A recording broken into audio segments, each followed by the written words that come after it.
بہت ایک دھچکا لگا جب پتا چلا خان صاحب کچھ ان کے اتنے حصار میں جس پہ وہ کانٹا لگاتی تھی اس پہ کانٹا لگ جاتا تھا، اور جس کو وہ ٹک لگاتی تھی وہ خان صاحب کے قریب ہو جاتا تھا۔ اب یہ ساروں کے سامنے مکافات عمل آ رہا ہے نا کہ سب کی آڈیو لیکس آ رہی ہیں۔ السلام علیکم ناظرین، ٹاک شوز پاکستان کے ساتھ میں ہوں بشرا رشید۔ ناظرین، آج ہمارے ساتھ پی ٹی آئی کی بانی رکن اور تحریک انصاف کے چیئرمین عمران خان اور ان کی اہلیہ بشرا بی بی کے انتہائی قریب سمجھی جانے والی معروف سیاسی شخصیت عظمیٰ کاردار موجود ہیں۔ عظمیٰ کاردار تحریک انصاف چھوڑ چکی ہیں اور آج کل مسلم لیگ نواز کا حصہ ہیں۔ آئیے ان سے پوچھتے ہیں کہ تحریک انصاف میں ان کا سفر کیسا رہا اور مسلم لیگ نواز کے ساتھ ان کا سفر کیسا جا رہا ہے۔ السلام علیکم۔ جی وعلیکم السلام بشرا، تھینک یو فار کمنگ۔ بہت شکریہ، آپ نے ٹاک شوز پاکستان کو وقت دیا۔ آپ پی ٹی آئی کے بانیوں میں شامل ہیں اور اب پارٹی چھوڑ چکی ہیں، کیا وجہ تھی کہ اتنا اہم فیصلہ لیا؟ بڑا اچھا سوال ہے۔ اگر آپ یہ عمران خان سے کرتی سوال تو زیادہ بہتر ہوتا، کیونکہ آپ کو پتہ ہے کہ میں نے تو اپنی زندگی کے 12 سال وقف کر دیے، ان کی سٹرگل میں ان کا ساتھ دیا، نہ دن دیکھا نہ رات دیکھا، اور اپنا خون پسینہ دیا پارٹی کو۔ ہمیں تو شروع میں یہی بتایا گیا تھا کہ وہ گھریلو خاتون ہیں، ان کا سیاست سے کوئی لینا دینا نہیں ہے اور بس وہ اللہ لوگ ہیں، تو ہم لوگ یہی ٹی وی پہ جا کے بول دیتے تھے۔ بہت ایک دھچکا لگا جب پتا چلا کہ خان صاحب کچھ ان کے اتنے حصار میں اور ان کے اتنے کنٹرول میں آ چکے تھے کہ جس پہ وہ کانٹا لگاتی تھی اس پہ کانٹا لگ جاتا تھا، اور جس کو وہ ٹک لگاتی تھی وہ خان صاحب کے قریب ہو جاتا تھا، اور پھر اس کو پذیرائی ملتی تھی۔ پارٹی میں جیلسی بھی ہوتی ہے، لیگ پولنگ بھی ہوتی ہے، تو ایک محترمہ ہیں جو آج کل بہت سر پہ چڑھ کے ناچ رہی ہیں زمان پاک میں ساروں کے، ان کو بڑا پرابلم ہو گیا کیونکہ وہ خود بھی منسٹر بننا چاہ رہی تھیں، تو انہوں نے کہا کہ پرفارمنس تو اب میں میچ کر نہیں سکتی، تو کسی اوچھے ہتھ کنڈے سے اس کو راستے سے ہٹایا جائے۔ تو انہوں نے ایک بہت گمگیر سازش کی تھی۔ میری پرائیویٹ کالز، انہوں نے اپنے 2-4 لوگوں کو اپنے پیرول پہ لے جا کے میری پرائیویٹ کالز جو تھیں ان کو ریکارڈ کیا، جوڑ توڑ کے، ڈاکٹر کر کے، انجینئر کر کے، ڈب کر کے، وہ پوری میڈیا میں انہوں نے پھیلا دی، ہر اینکر کو، ہر میڈیا ہاؤس کو۔ مجھے گلہ ہے تو اپنے لیڈر سے تھا، بھئی آپ تو مجھے اپنا سٹار کہتے تھے، آپ تو مجھے اپنا فائٹر کہتے تھے، آپ نے کیوں نہیں موقع دیا، آپ نے کیوں نہیں انصاف دیا اپنے ایک نظریاتی کارکن کو؟ آپ نے 2 منٹ بلا تو لیتے، پوچھ تو لیتے، بی بی کیا ہوا، یہ تم نے کیا ماجرا ہوا؟ اب یہ ساروں کے سامنے مکافات عمل آ رہا ہے نا کہ سب کی آڈیو لیکس آ رہی ہیں، میرا تو وہ آئی ڈی کالر بھی نہیں تھا بیچ میں کوئی۔ اور وہاں پہ جو ڈی جی ایف آئی ہیں انہوں نے کہا کہ دیکھیں آپ کے متعلق کوئی چیز ہمارے پاس نہیں ہے جو کہ نیگیٹو ہو، لیکن ہمیں پی ایم ہاؤس سے انسٹرکشن آئی ہے کہ ان کا فورینزک نہیں آپ نے کرنا، کیونکہ اگر فورینزک ہوتا تو دودھ کا دودھ اور پانی کا پانی ہو جاتا۔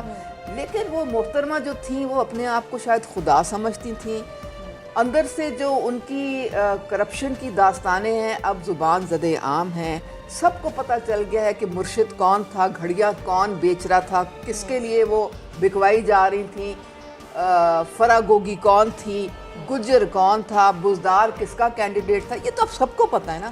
ہر ٹرانسفر، ہر پوسٹنگ، ہر پروجیکٹ، ہر ڈیولپمنٹ کا جو کام تھا اس میں سے انہوں نے پیسہ بنایا، اور وہ طاہر خورشید جو پرنسپل آفیسر تھا اس نے ارباں روپے ان کے اکاؤنٹس میں ٹرانسفر کیے، اور ظاہر ہے وہ تو فرنٹ پرسن تھے نا، پیچھے جو گینگ آف 4 تھا وہ تو بنی گالا بیٹھا ہوا تھا۔ اور اس میں دیکھیں عمران خان جو ہے وہ اپنے آپ کو یہ کہہ کے نہیں بچا سکتے کہ مجھے معلوم نہیں تھا، ہر چیز ان کو معلوم تھی۔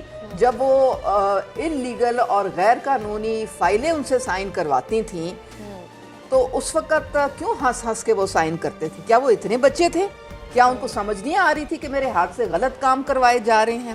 اور پھر ہم نے دیکھا کہ کس طرح سے القادر ٹرسٹ میں ملک ریاض کے یعنی 190 ملین پاؤنڈ ان کے ڈائریکٹ اکاؤنٹ میں گئے اسٹیٹ بینک پہ آنے کی بجائے، اور اس کی جگہ 450 کنال زمین ہم نے خود دیکھی، وہ ٹرسٹ ڈیڈ جو کہ بشرا بی بی، عمران خان اور فراگوگی کے نام ہیں۔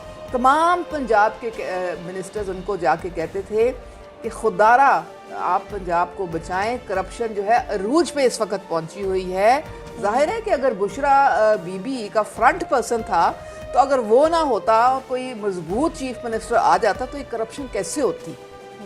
اور اس سے بھی زیادہ آپ کو میں بتاتی ہوں کہ ہمارے جو آرمی چیف ہیں اب, عاصم منیر صاحب, اس وقت وہ DGISI تھے, اور یہ پورا پلندہ جو ایویڈنس کا, ثبوت کا, کرپشن کا, وہ اٹھا کے عمران خان صاحب کے پاس لے کے گئے. جنرل باجوہ نے ان کو روکا, انہوں نے کہا کہ آپ جا تو رہے ہیں لیکن سننا انہوں نے ہے نہیں کسی کی بات. میں بھی کئی دفعہ ان کو بتا چکا ہوں کہ آپ کے MNA MP روتے ہوئے میرے پاس آتے ہیں, وہ کہتے ہیں ہم اپنے حلقوں میں جانے کے قابل نہیں رہے, لیکن وہ سنتے نہیں ہیں کسی کی بات, یا آپ کے خلاف جائے گی. لیکن عاصم منیر صاحب نے کہا کہ جی میں نے بھی اللہ کو جواب دینا ہے. وہ لے گئے فائلیں اٹھا کے عمران خان کے ساتھ, اور کیا کیا عمران خان نے, آپ کو پتہ ہے نا کیا کیا؟ انہوں نے ان کے عہدے سے ان کو ہٹا دیا. جی ایسے. تو پھر آپ مجھے یہ بتائیں کہ کہاں کے وہ صادق اور کہاں کے وہ امین 3.5 سال ایک دوسرے کو یہ اتنا برا بھلا کہتے رہے, بالکل کرٹیسائز کرتے رہے. 1.5 سال سے ہماری آنکھوں کے سامنے پرویز الہی منتیں کرتے رہے عمران خان کی کہ مجھے آپ چیف منسٹر بنا دیں. نہ بنانا تھا, نہ بنایا, کیونکہ بزدار تو محترمہ مرشد کا کینڈیڈیٹ تھا. مجھ سے لوگ بھی کہتے ہیں کہ جب آپ کو پرویز الہی نے سپورٹ کیا تھا تو آپ نے کیوں نہیں ان کو as a chief minister vote دیا. بات ساری یہ ہے کہ میں نے فل ان کو سپورٹ کیا تھا. جب وہ زرداری کے پاس گئے تو نواز شریف صاحب مانتے نہیں تھے, لیکن انہوں نے, زرداری صاحب نے کہا کہ کوئی بات نہیں, یہ ہمارے اپوزیشن کے کینڈیڈیٹ, ہم ان کو بنا لیتے ہیں, ان کو ہم چیف منسٹر بناتے ہیں. میری پوری سپورٹ تھی ان کے ساتھ. اگلے دن جب پوری مٹھائیاں بٹ گئیں اور خیر سگالی کی دعائیں ہو گئیں تو اخبار میں خبر پڑی کہ انہوں نے یو ٹرن لیا پرویز الہی نے, اور جا کے عمران خان کی گود میں بیٹھ گئے. اب پتہ نہیں وہ کون سا نکاح تھا جو مونس الہی نے پڑھوا لیا تھا عمران خان کے ساتھ. تو جب وہ ایسا انہوں نے کیا تو پھر میں کیسے ان کا ساتھ دیتی. جو لیڈر جو تھا, خواب ان کی بیگم کو جو آتا تھا اس کے مطابق وہ فیصلے کرتے تھے. اوپر سے الہام آیا تو عدت ختم ہونے سے پہلے نکاح پڑھوا لیا. اب آپ کے سامنے ہی ہیں, یہ غلط باتیں نہیں ہیں, یہ سب صحیح باتیں ہیں. 2 دفعہ نکاح ریحام خان کے ساتھ پڑھوایا گیا, اور 2 دفعہ نکاح بشرا مانیکا کے ساتھ پڑھایا گیا. اور یہ ساری وہ باتیں کی گئی جو ہمیں بتایا گیا تھا کہ میں ریاست مدینہ بنانے چلا ہوں اور آپ نے اس میں میری مدد کرنی. سعید جو ہیں وہ بڑے ایک عزت دار شخص ہیں, بڑا مکتب ہے ان کا, اور جب ان کو نہیں پتا تھا کہ ان کو پتہ نہیں تھا, اور جب ان کو پتہ چلا تو وہ بہت نالاں ہوئے. بلکہ انہوں نے ریحام کے بھی 2 نکاح انہوں نے کیے تھے. ان کا منہ بند کرانے کے لیے ان کو کور کمیٹی کا ممبر بنایا تھا عمران خان. علیم خان, جہانگیر ترین, یہ وہ بندے ہیں جو ان کے لیفٹ اینڈ رائٹ ہوتے تھے. جنرل باجوہ وہ شخص ہیں جنہوں نے ان کو پوری 200% سپورٹ کی, جس کی وجہ سے وہ اقتدار میں آئے. خود اپنے منہ سے خان صاحب نے کئی دفعہ مانا کہ جی ہم نہ تو کوئی قانون پاس کر سکتے تھے, نہ ہم کوئی بجٹ پاس کر سکتے تھے, نہ ووٹ آف کانفیڈنس میں ہم کامیاب ہو سکتے تھے, سینٹ کے الیکشن بھی ہوئے, جب تک کہ جنرل باجوہ ہماری مدد نہ کرتے. دیکھیں نا حکومت کس طرح سے انہوں نے بنائی تھی. MQM ساتھ جڑا, باپ ساتھ جڑا, پرویز الہی ساتھ جڑے. تو یہ کس نے کروایا سارا, یہ آپ کو بھی پتہ ہے, یہ مجھے بھی پتہ ہے. خان صاحب نہ تو پارٹی سنبھال سکے, نہ اپنا مینیفیسٹو سنبھال سکے, اور نہ ہی اپنے گھر کو, بیگم کو سنبھال سکے. فیصل باڈا کی آپ نے سن لی ہے نا ساری باتیں, کہ ان کے ارد گرد بہت سارے سانپ ہیں اور ان کو غلط مشورے بھی دیتے ہیں. لیکن دیکھیں جو لیڈر ہوتا ہے وہ ذمہ داری تو اس کے اوپر آتی ہے. اب اون چودھری جو کہ دن رات ان کے ساتھ ہوتا تھا, اس کو پہلے دن ہی اس کا داخلہ منع کر دیا PM ہاؤس میں. وہ بیچارہ روتا پٹتا, اس کو سمجھ نہیں آئی کہ کیا ہوا. تو خان صاحب کا اس کو ٹیکسٹ میسج آیا کہ جی وہ بشرا بیگم کو خواب آئی ہے کہ تمہاری وجہ سے بہت منحوست آ جائے گی وہاں پہ, اور تمہاری PM شپ خطرے میں پڑ جائے گی, تو اس کو نہیں داخل ہونے دینا. اب جنرل فیض کے ساتھ کیا معاملہ ہوا تھا, کیوں لٹکایا گیا یہ DGISI کی اپوائنٹمنٹ کو, کیونکہ جو مرشد صاحبہ تھیں انہوں نے کہا کہ بھئی اس کو 4 مہینے لٹکانا ہے, اور جس کی وجہ سے اتنا معاملہ خراب ہوا کہ اس کا ہر چیز جو ہے آپ کے سامنے ہے. وہ جنرل باجوہ نے کہا کہ ایک دفعہ ان کا ایک انگلینڈ کا ٹرپ بن رہا تھا آفیشیل پرائم منسٹر کا, لیکن یہ نہیں گئے کیونکہ مرشد صاحبہ نے فرما دیا کہ نہیں جانا.